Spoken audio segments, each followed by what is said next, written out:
all tuned into the 585 report with Atiana and Bishop. Catch us each and every Sunday from 6 to 7 p.m. on 100.9 WXIR. We seek to elevate the narrative on constructive conversations with people from Rochester, New York. How are you? I'm good. How you doing? I'm doing well. Bishop, what's going on? What's up with you? Can you switch those mics so it looks like he has a mic? I thought he had one. No.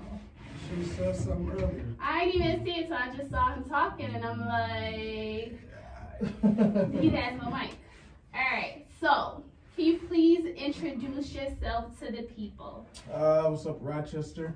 My name is Ivorick. Born and raised in Rochester, owner of No Liabilities Clothing. No Liabilities Clothing. So I found out about No Liabilities Clothing from Instagram. Yeah. So yeah, I definitely saw you on Instagram. It wasn't this year though. It was last year. Yeah, it was last year. And I got invited, I think, to... Rep your brand. I wasn't ready, yo. You wasn't? Nah. Okay. I feel like I wasn't where I wanted to be yet as a brand. Okay. So I just was like, nah, it's not time yet. All right. But I did go to the current one, so...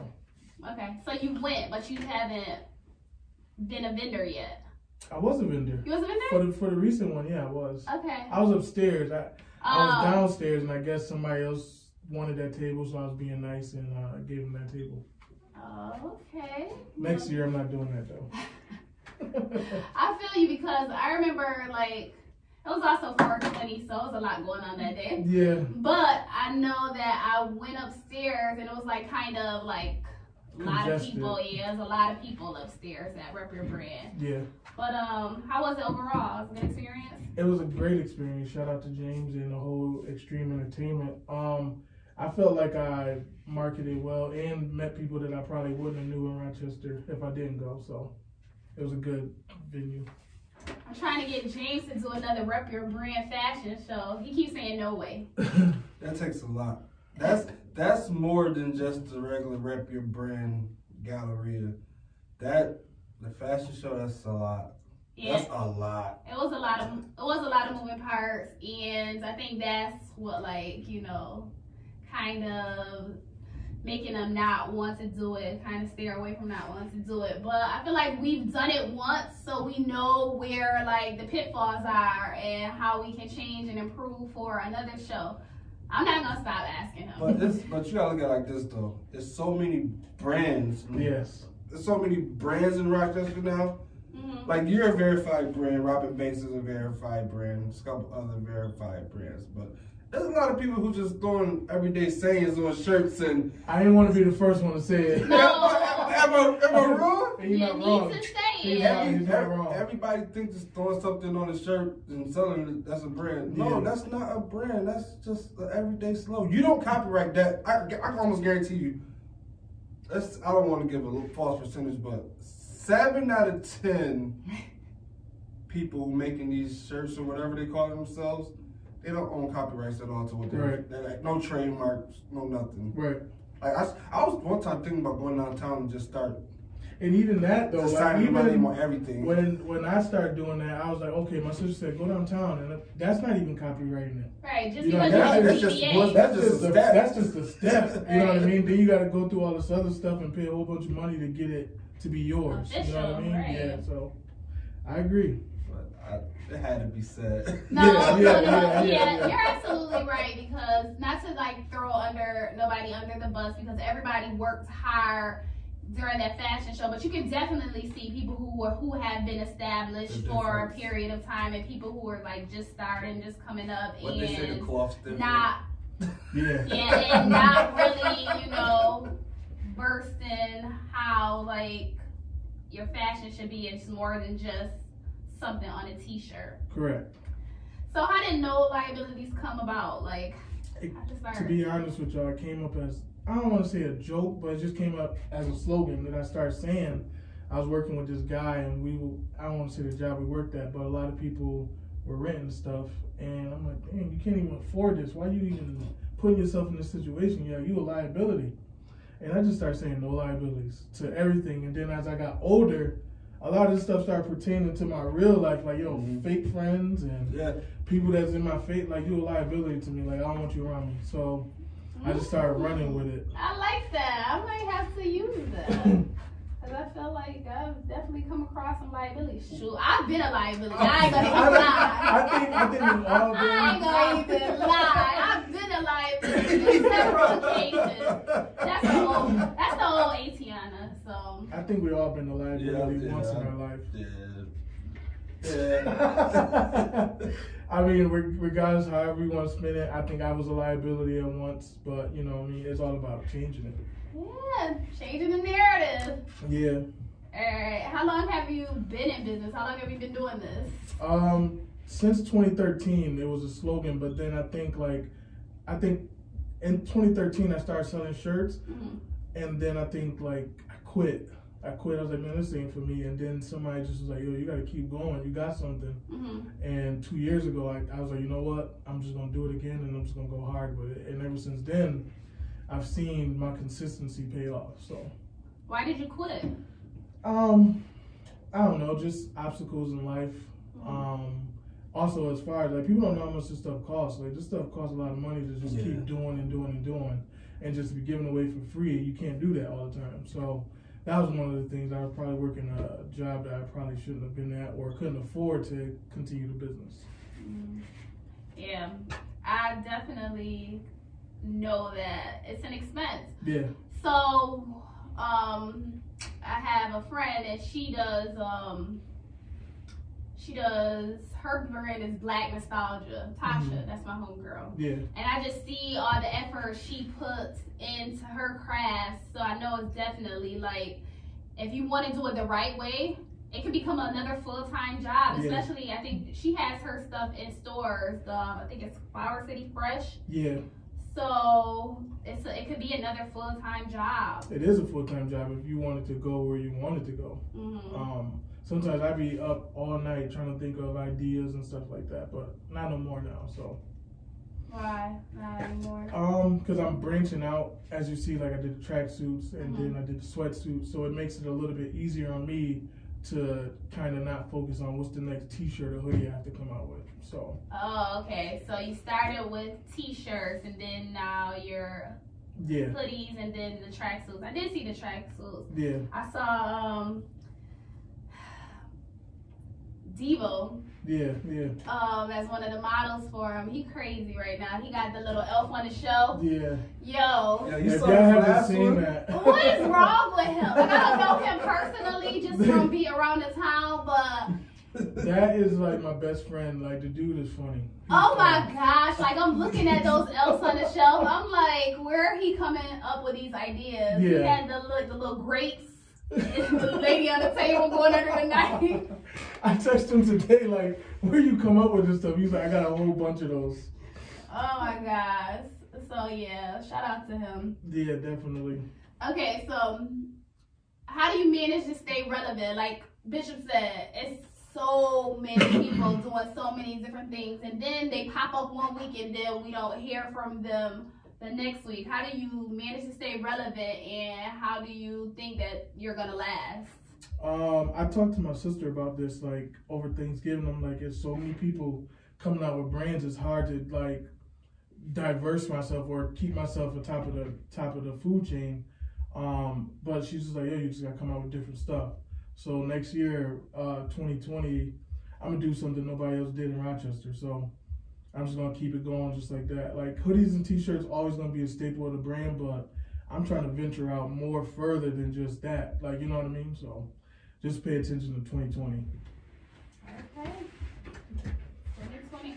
So you said you were talking to your sister. She someone you definitely go to for advice? Yeah, she heavy Christian. Shout out to my sister. And sometimes when I doubt myself, she'll be that person that bring me back up.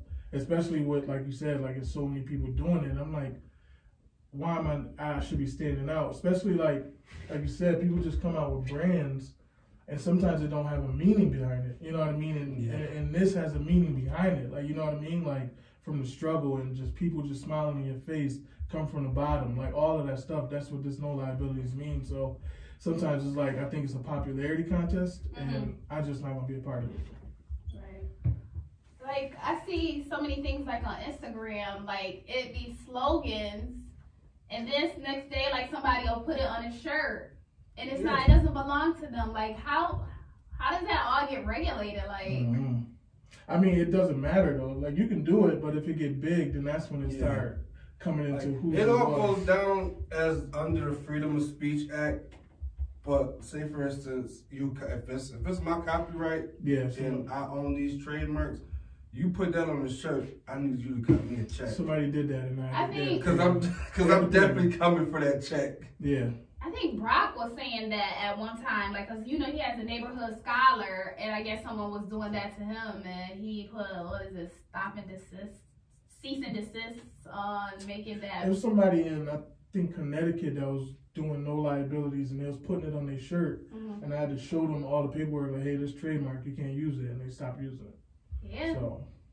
And then, like, say if that person, because the person obviously didn't do their research, but say if they put like a lot of money into that. Well, I guess. Yeah. Well, I guess they probably. I mean, technically, they probably could still sell it. They just, I wouldn't advertise. Well, I know they could sell it.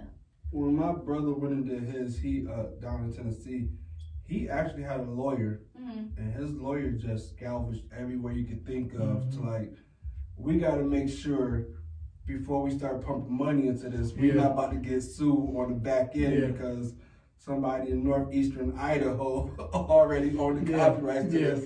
You'd be surprised when people go down and copyright random stuff just to get a jump on it. Don't got no plans on doing nothing with it, but they'll copyright something just to wait for somebody to do something so they can get a check. I agree. It happens. My friend, she was telling me when she does, not related to t-shirts, but she does like a relationship coach kind of thing, and she would say every time she would think of like a slogan? Not a slogan, but what you type in a search engine, like queen.com or something. Like anytime she thought she was just like she would just like pay for the domain. Yeah. So nobody else could use it, even if she wasn't using it. Yeah, I think that was one thing that I had to do too when I built my website. I just put no liabilities, and it was already used, so I had to figure out no liabilities clothing, and that's when it was mine.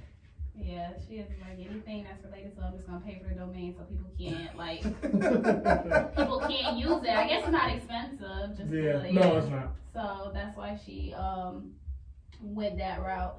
So what sets No Liabilities apart from other clothing lines? Why are you different? And this is no knock on anybody. I just feel like my quality. Like I put time. I don't go to Walmart. I don't go to Tops or wherever else somebody else goes to buy a t-shirt. They got Gildan t-shirts because I see a lot of slogans in Gildan t-shirt tags. What is that? What does that mean? It's a certain brand. It's a certain brand. Do you remember like Dipset and Cameron when they used to wear them huge t-shirts? Yeah. That's Gildan. Oh. So like that's like a bad brand to use to put your brand on. So it's like really inexpensive, like cheap. Yeah. Okay. And then charging people. I just want to say something too. Like I see a lot of clothing brands. Go ahead, say it. Charging people about like $100 or so for a hoodie. Like I just want to say this, like you have to understand the demographics we live in. Like this is not Los Angeles or Beverly Hills or anything like that to be charging somebody for a Gildan hoodie $100. And that's why I don't buy stuff. I'm just being honest. Cause I can go buy a $3 Gildan hoodie from somewhere and go to one of these printing places in the mall and get whatever. I can go get some of these brands printed out if I wanted to. Yeah. Just gotta put it in a different font. I just feel like people are overcharging people for something. Yeah, I definitely like trying to trying to get rich quick. That you can't do that from the city. Like, and that's so true. Like it's only certain people that I really rock with because like I know the quality that I'm going to get. Yeah. And they're not charging me for like if it's something that you just print on a t-shirt for me and you charging me like, you know, a crazy price, then nah, I'm not going to mess with you because you're kind of like exploiting the situation. Yeah, I agree. Like why? Like you said, you got to know your demographic. Yeah. Like people, this ain't that. This is Rochester, New York. Yeah, it's This funny ain't you that. say that. That's being Brad. My little brother Joe, Saturday, before our event at Minx, he went to the mall and got a shirt made and put "This Ain't That" on it. Yep. No. That's being Brad got those. You know what I'm talking about? Yeah. So he sell those. So I don't know if that's just him putting that slogan on the shirt or that belongs to him, but "This Ain't That" was just another saying. Exactly, and that's what I'm saying. Like some people just they come up with something, somebody else think they like it. If you don't copyright it, then you know what I mean. You messed up. yeah. So I definitely saw that this ain't that. I think it's like sweatshirts he has or something. But yeah. So I saw was it over the summer that 50 Cent had on your brand? Yeah. How did that all work out? That was crazy. We went to Atlanta to see my brother for his birthday, and Atlanta known for strip clubs. And I think the first night we went to like 4 or 5, and I think I was burnt out. I was burnt out. So the next day we woke up again. It was like, let's go find some more strip clubs. And the next strip club we went to, I didn't pay attention to nobody. I was just in my phone. And he must have put something on Instagram, and I looked at the address, and it was 30 minutes away. I'm like, yo, come on, we gotta go. I said, we gotta go. And we went there, and it was like, the only way you're gonna meet 50 Cent is if you buy his drink. So I went and bought his drink, and we was the first people in line. So took a picture with him. That was the first picture. And when we left, my shout out to my brothers. He's like, yo, bro, you gotta go give him your clothing. I'm like, nah, I ain't gonna go do that. What? Why not? I know. You gotta capitalize on So, no lie, I was like, all right, I'm gonna go back in there. And I went in there, and he's still taking pictures with people. And I stared at him. I'm like, yo, this dude ain't gonna wear my stuff. And I just walked out. I'm like, yo, he too busy. I walked back to the car. I'm like, he too busy. And he's like, you want us to come in there with you? I'm like, yeah. So I'll be watching a lot of videos, and they always say, like, never go to the celebrity, always go to the security guard. So I went to a security guard, and I'm like, yo, this is my clothing brand. I want to give it to 50 Cent. But for me to ensure that he gave it to him, I was like, yo, what size you wear? He said, I wear 2X, and I made sure he got one as well, so that he made sure that it got to 50 Cent. So when we got back to the hotel, my brother's like, yo, don't expect him to put that on anytime soon. I'm like, yeah, I know.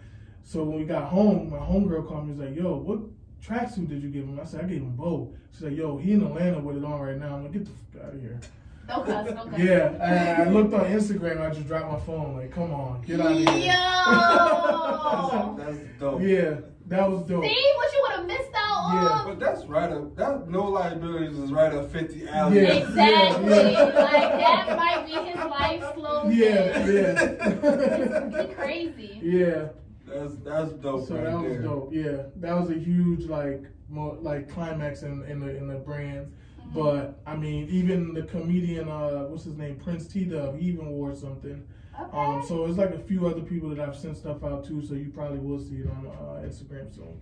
Yeah. So yeah, you definitely had to capitalize on that moment because, like, when the next time you want to see 50 Cent, Exactly. it's just not going to happen. It is dope that he rocked it. Like, yeah, that was huge. Like, because me, the 50 Cent I know, like, sometimes I really think he's a jerk. Yeah. Like, he is definitely a jerk.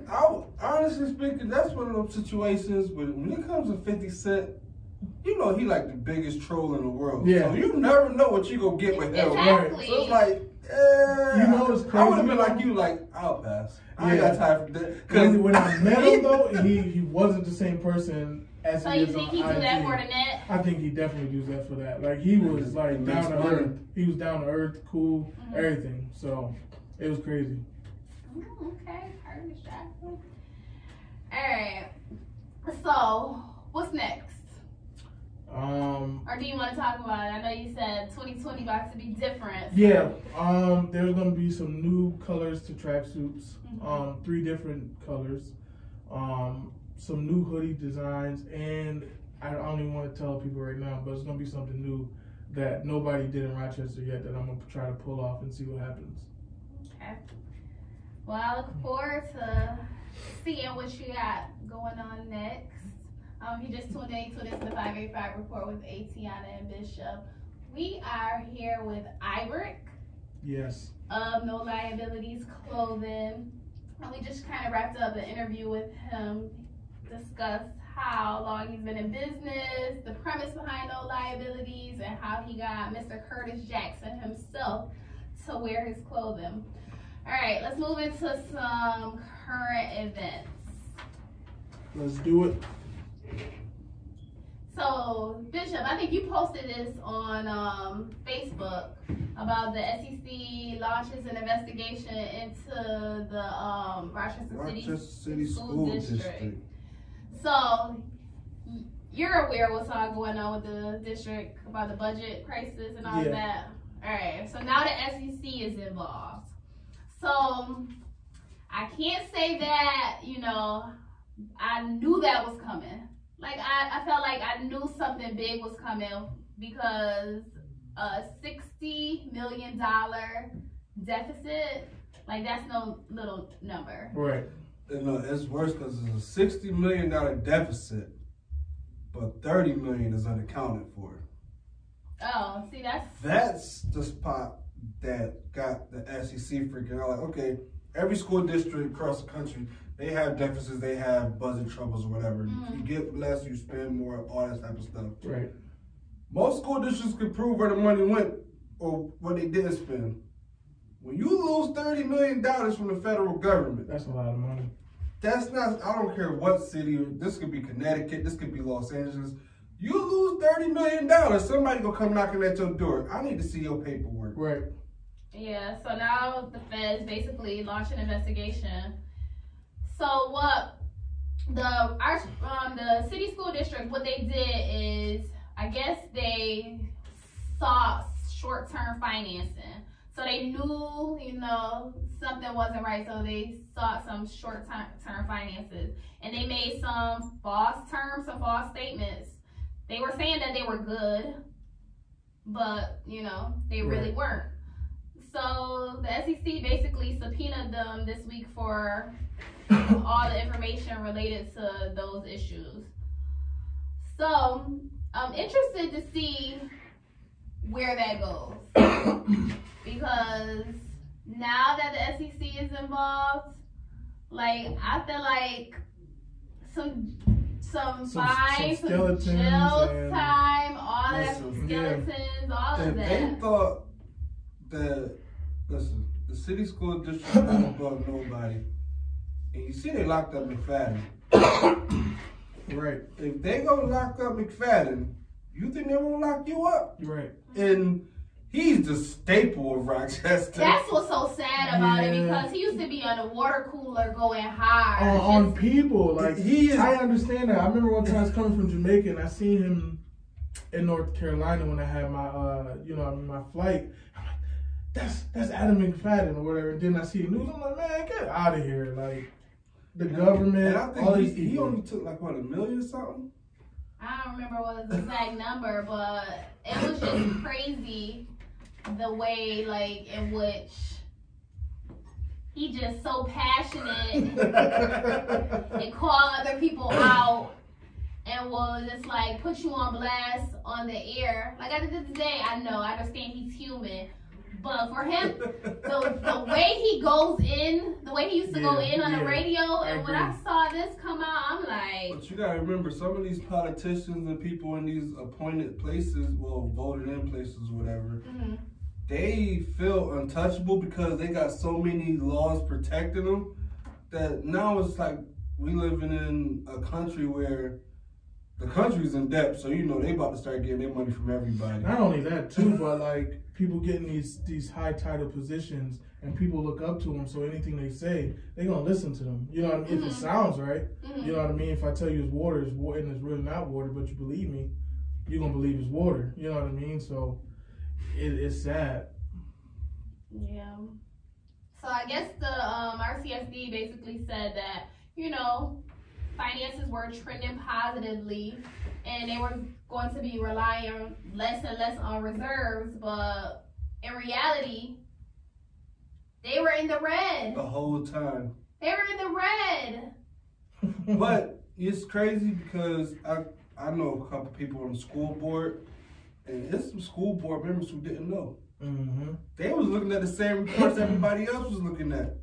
And that's the most disturbing part to me. Is that means that it was probably a few people. A few people that knew what was going on. Yeah, including the guy that resigns. Well, imagine this: like the money y'all taking from kids, like after school programs. If I was a parent, I would be like, if I was a parent of a student in a Rochester City School District, I would be going crazy right now. Yeah. I would be at somebody's front desk. I would be I would be picketing in front of the Board of Education, like. But that's the bad thing about it, because nobody knows who it was. It don't even matter. Somebody got to take accountability. Somebody got to be held accountable. That's why I feel mean? bad for the new superintendent. Because he walks into this like... Yeah. Yo, we were just talking about him, what was it, 2 months ago, if that, about what he was walking into with one of the school board members, Natalie Shepard. And now he was already walking into a messed up situation. Right. And now you got the SEC. Yo, the SEC is a big deal, yo. That's huge. That's huge. Like my dad always told me this: when the feds come to your door, they already got you. We just like sweeping up the rest of the dust. Right. But once the feds get to you, they got you. We don't need no testimonies. We don't need nothing. Right. We pretty much got you. Yeah. So it's like for the SEC to start like, okay, we know somebody or some few people up there is out there just winging it behind their desk. Who's in control of this money, though? So the CFO is ultimately the person that's in control. He resigns once everything became public about this deficit. He's gone. So they put somebody else in place. I can't remember. I don't know if they announced his name. Oh, yes, they did announce his name, but I can't remember his name. So it is another guy that's involved, and I guess he's supposed to be like a rock star when it comes to this stuff and da-da-da-da-da. It is what it is. But my thing is, he started over the summer, right? Yeah. So legit, he started over the summer, or was it? I don't know. It started like August. His term started in September. The new superintendent. His term started in September. So, okay, so he's thinking, I just gotta come in, clean up, grades and stuff. Get students to pass the Regents exam, get some teachers out of here who, performing low, like that's low performing teachers. That's all he thought about. And then imagine this coming across your desk. You what, 4 months in? Yeah. I think if he was known aware of it before he took the office, he would have took it. Oh, of course. Yeah, and now of course. And now I'm starting to, it's kind of crazy how it's playing out. Now I'm starting to see why nobody wanted this job. People wanted the job because we had candidates. We had candidates, but they leave so quickly once they get their feet wet. It's like... It's probably a lot of stuff we don't even know. Right. It's so much stuff. I just feel bad for him. You came from another state, and now you hear inheriting this and everything. If it wasn't criminal before, Olympus is falling. Yeah. And to add on top of that, so moving on to our next topic, he laying off people. I don't see why not.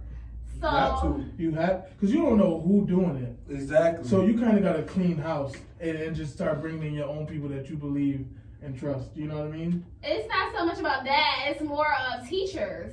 So his plan is to cut 359 jobs.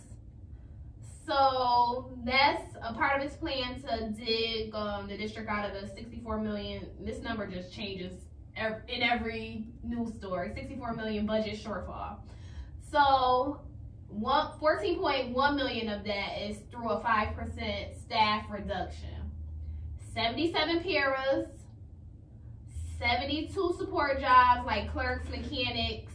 Wow. 195 teaching jobs. Now let's just talk about that alone.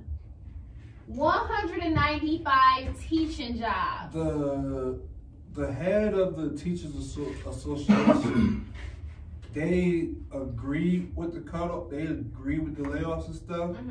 But their big thing is wait till the end of the school year. Yeah. You can't make this type of not right now. Over in 2 weeks they're gonna make this cut over Christmas recess. No, tomorrow. Tomorrow is when it's people. It goes into effect tomorrow? No, so tomorrow is when they find out. And then after break is when, like, so they're going to let them work. And after break is when they'll be done. Work? Well, they have if you did something wrong, no, you don't. Well, if they want to be teachers, they have to, like a part of their contract is they have to continue to work. You voided this contract when you fired me before my contract is they know, like that's a part of the game, like layoffs and all of that stuff. Because some of it is layoffs, like a lot of it is layoffs. The good thing about the layoffs, well, I know it's not a good thing, but December 17th, Buffalo City School District and Syracuse City School District are both coming to Rochester to have teachers recruiting. And they're looking to fill, they're looking to fill like 55 to 60 different job titles. Like, so so they're giving people who make the list to get cut. It's hard to say you make the list, but who made the list to get cut. These are the teachers who has first dibs in these other cities, and they're paying for relocation, giving them a stipend for like the first 6 months of housing and stuff. So I'm like, Rochester City School District is bad. Syracuse and Buffalo is. Yeah, they're floating around there too. So that's the good thing about it. December 17th, those two school districts will be in Rochester. Recruiting. Actively recruiting. Like they've already been calling the school districts like, yeah, can we get a heads up on like those administrators, those paras and assistants, like they really need those in those school districts. So, and they paying more.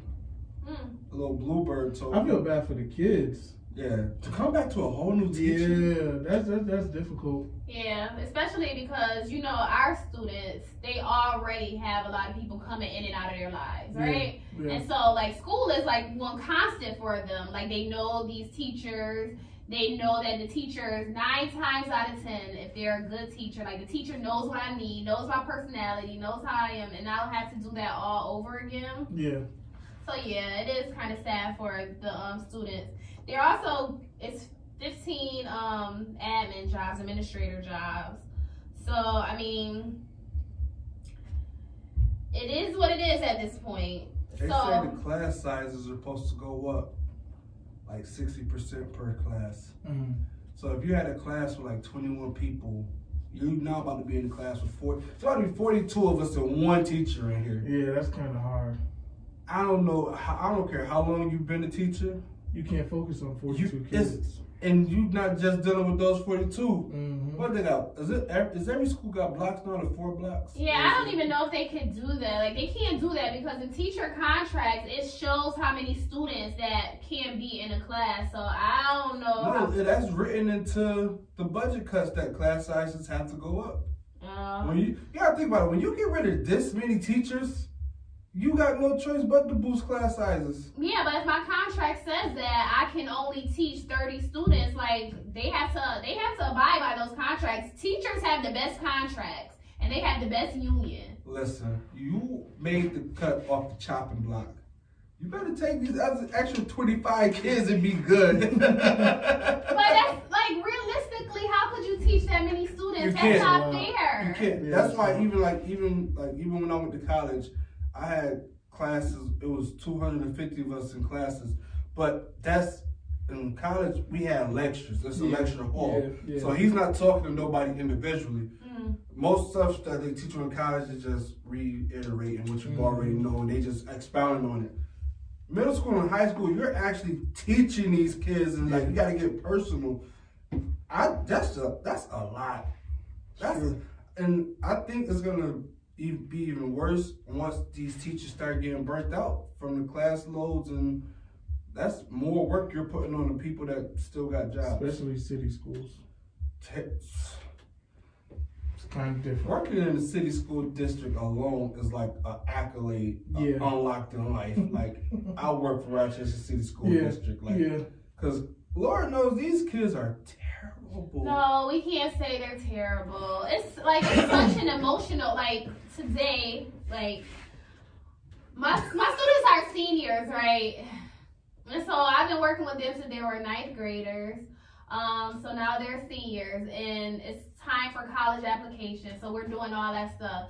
And they're like, Miss, there's so much work to do. Like, we gotta do FAFSA, we gotta do Common App, we gotta do college essays. I'm like, welcome to the real world. You have been coddled.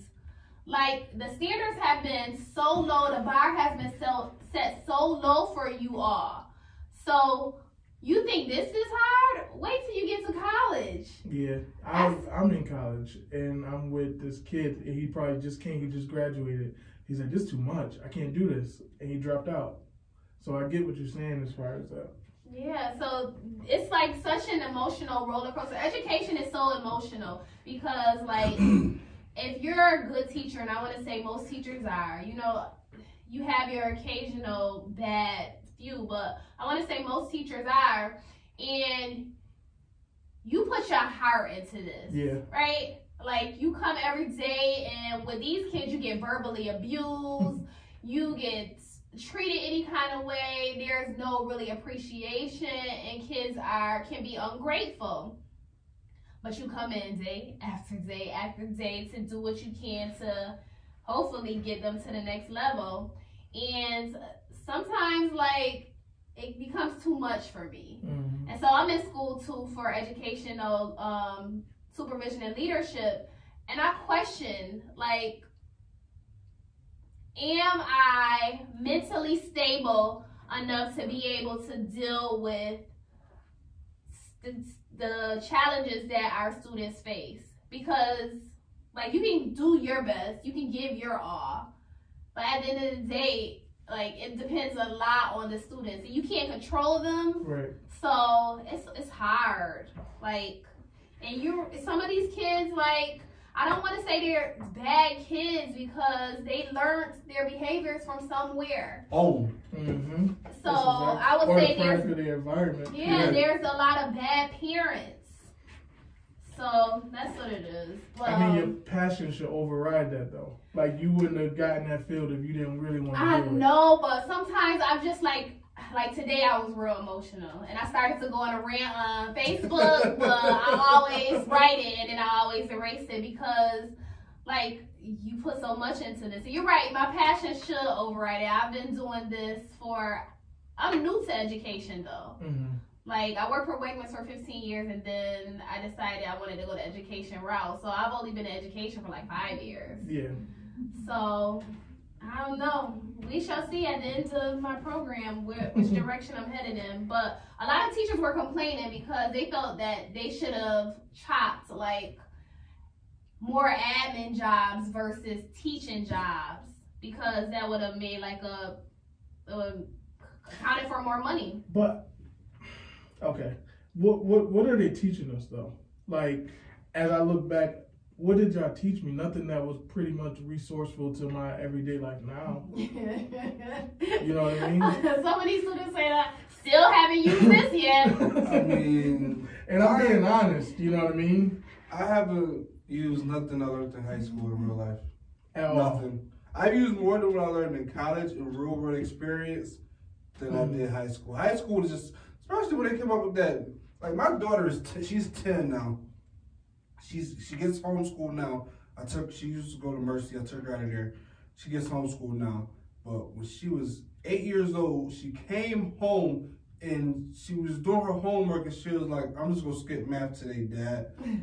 I was like, what? She was like, yo, I can't make this up. She goes, I'm gonna skip math. I was like, why? She was like, because they try to make us do this Common Core. She's like, I'm 8 years old and they put letters with numbers.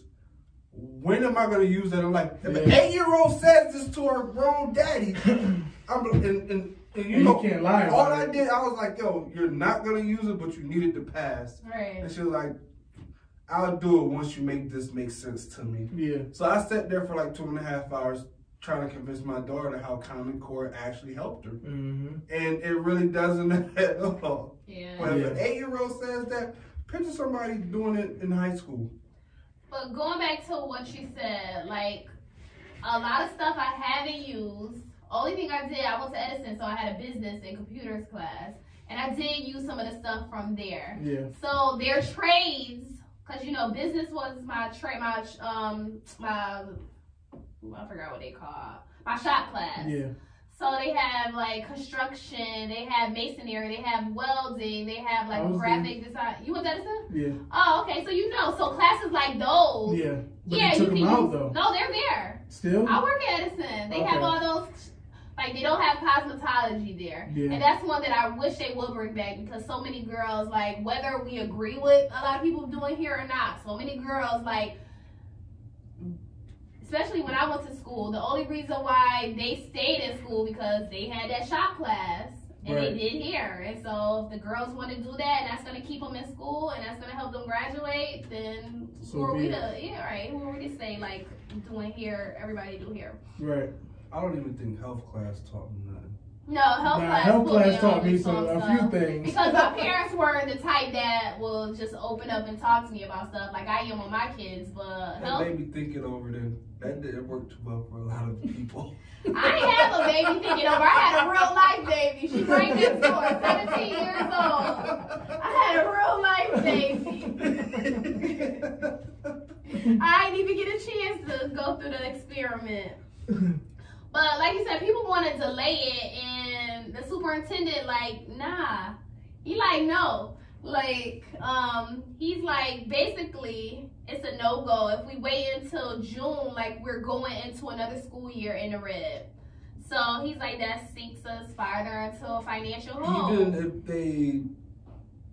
Even if they cut people right now, they're still going to be in the red. I would say the same. That's like your taxes. Just because you was back on taxes this year, and you caught up this. If you back on taxes last year, but you caught up this year, you still back on taxes. Mm-hmm.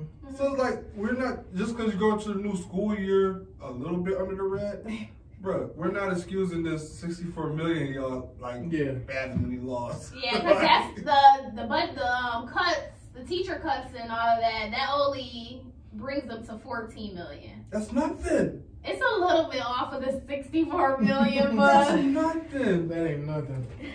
I wish I could like just insert Trump memes right now, because Trump memes would be perfect for this situation. Like, y'all said y'all was in the green, that's fake news.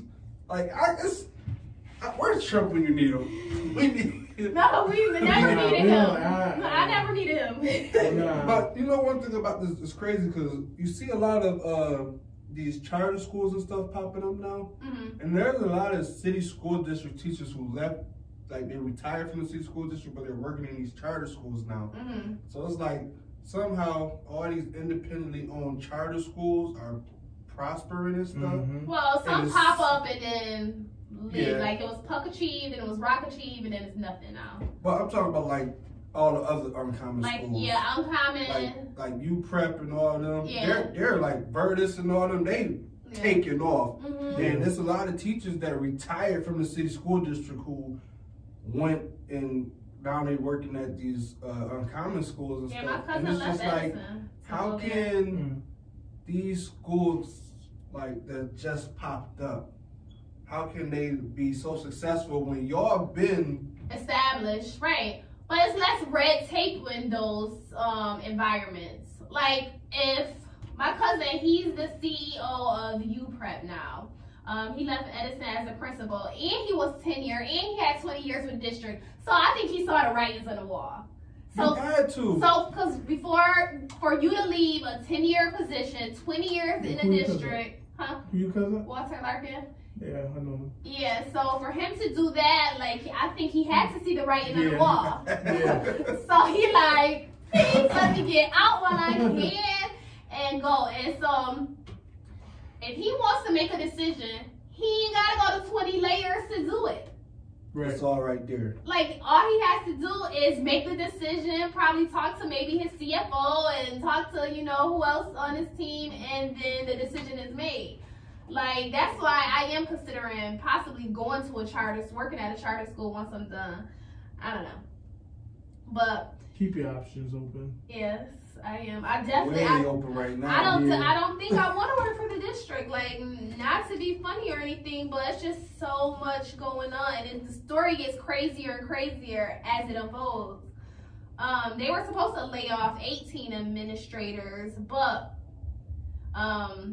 this Association of Supervisors and Administrators of Rochester, they agreed to forego $100,000 in vacation funding, so that saved 10 jobs. Nah. No, that was pretty dope of them. I need my vacation time. Well, I guess they, they're. This isn't my mess up. It ain't. Right. It ain't, but they agreed to it. True. That is true, but they agreed to it. So, I guess that was like a bargaining kind All of of them thing. agreed to it, or did just a spokesperson agree to it, and the 6 people who vote on that board agreed to it? I don't know how that works, but it probably had to be a majority capacity. Somebody with 15 plus years in, but yo, this might sound bad, but we need your vacation time back. What? It probably was not all of it. What? Probably just a portion of it. A portion is too much. All right, let's move on. You just tuned into the 585 report on 100.9 WXIR. We're talking about some current events. We're gonna move into this annoyance law, and our chief of police, what's his name? Singletary? Yes, him choosing not to enforce it. So when I heard about this annoyance law, I'm like, because annoying me might be different than annoying you. Yeah. If you call me too early in the morning, I'm annoyed. So what's being annoying to me may not be annoying to you. So that was the terminology was too vague. So with that, I've been doing some research on that because I love messing with the police. So apparently, let me stop saying apparently. New York State is suing Monroe County over this bill. Okay. It's unconstitutional. And they literally, and it wasn't even a real vote bill before she signed it. Cheryl D'Onofrio. And mind you, she leaves office. Yeah. So what was the point in that? So what's happening is before she, because the new county executive is the first Democrat ever. Mel who won it. Right. So what all the Republicans in other counties are doing, they're trying to pass as many bills possible before she leaves office. Basically, they're trying to strip him of everything before he leaves office and get all these Republican bills passed before all these Democrats take over. Because once these bills is passed, it's almost impossible. It's basically impossible to remove it. So what New York State said is, one, you can't put an emotion in with a bill. Once they put that annoyance word in there, New York State, that's when they went forward with the lawsuit, and every police department in Monroe County, even the sheriff said, we're not enforcing this law. Oh, one did. Greece police. What's Greece? Greece is the only, they were the ones that said they will be enforcing the law. Yeah, they basically. And that accountability board, yes, it stems around Rochester City Police Department, but those towns, aka boroughs, they fall under Rochester Police Department. So when y'all mess up too, y'all gotta come talk to this board just like everybody else. And let's just put you in a position as a judge. You're a judge. You got people in there for fighting, somebody stabbed somebody, somebody shot somebody. And then you got another case in here, about 10 to 15 cases of somebody who annoyed a police officer.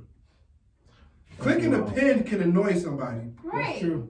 And they carry up to like $5,000 fines because you annoyed a first responder. Up to a year in jail or $5,000 So fine. that's why New York State, like, soon as that bill passed and went to Albany, them lawyers was on the phone with Monroe County.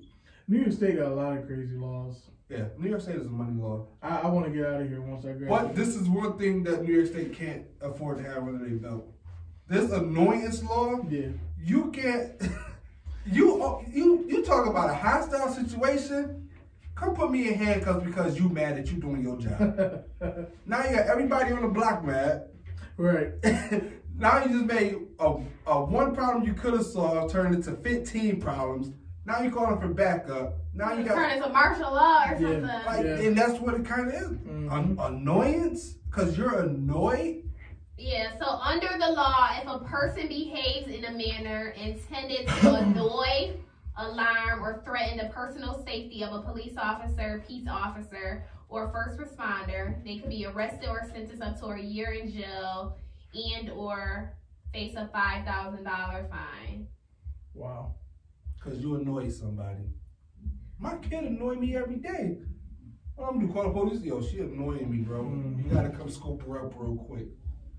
But Like, yeah, so like you said, Rochester Police Department not enforcing it until there's a pending legal review. Monroe County Sheriff's Office make no arrests. Nobody wants to be that person that has to explain it.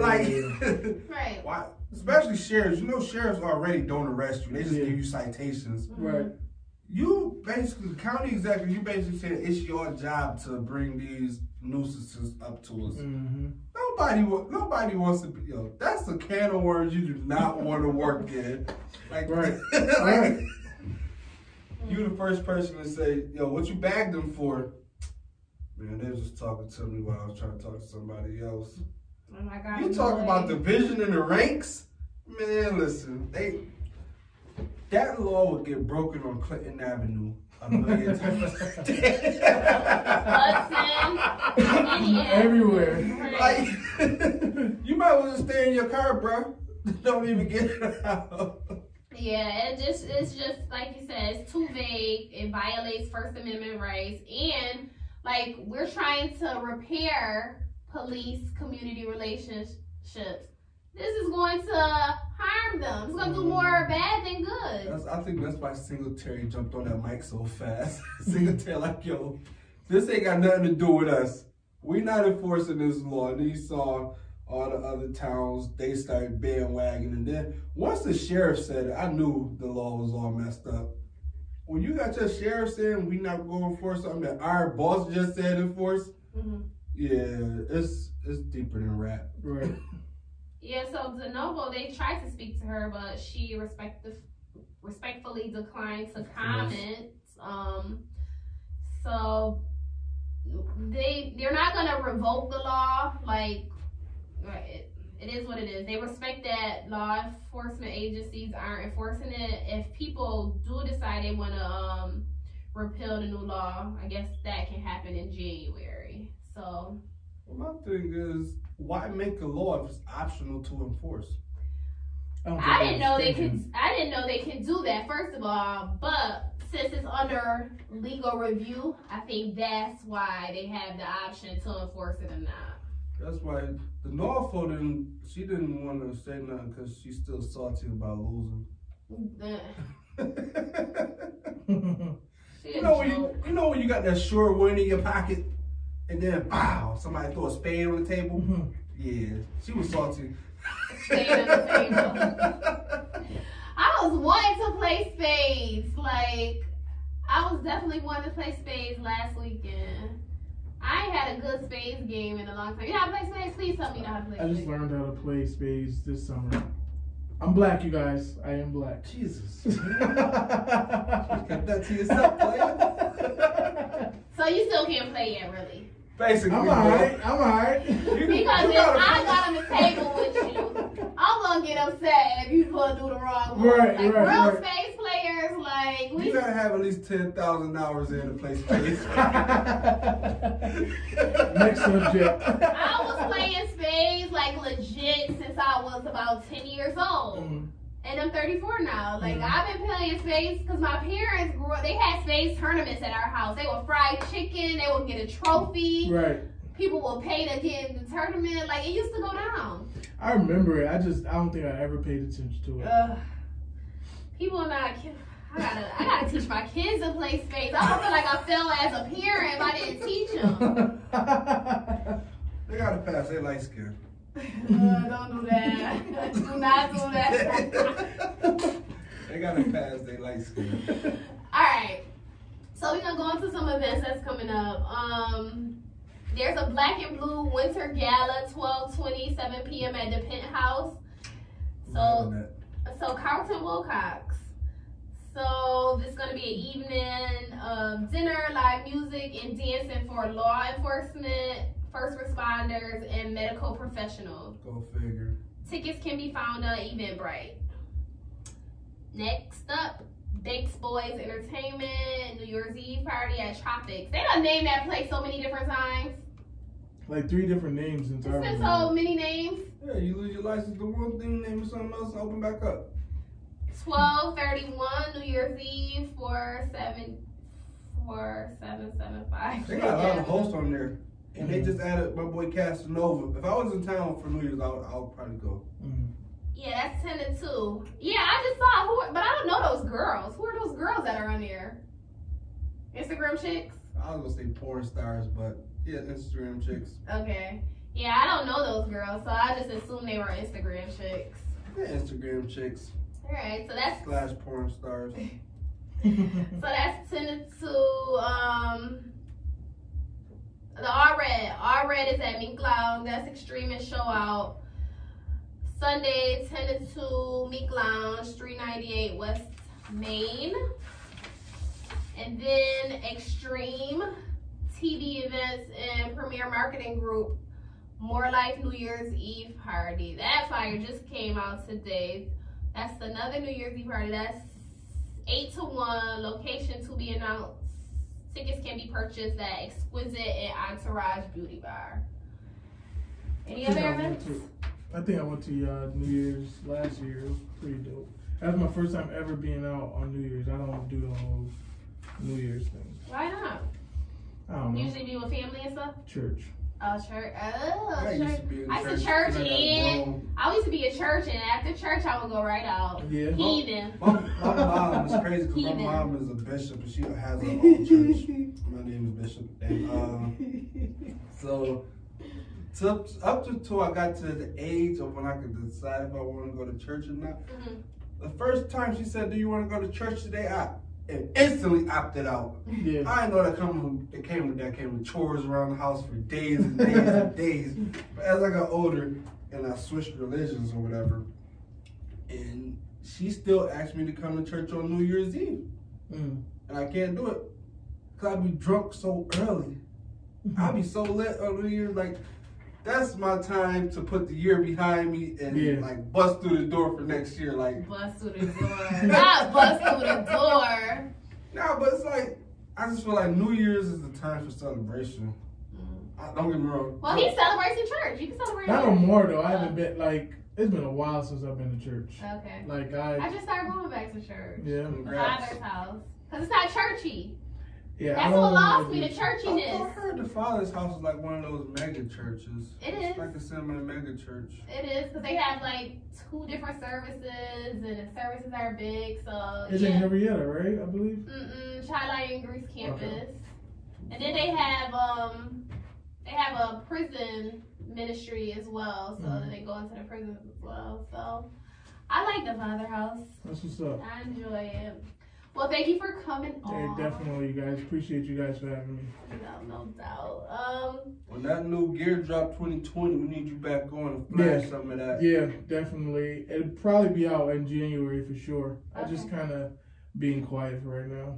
All right, so do what you gotta do. I'm intrigued. All right, y'all catch us next Sunday, 6 to 7 p.m. on 100.9 WXIR. Peace.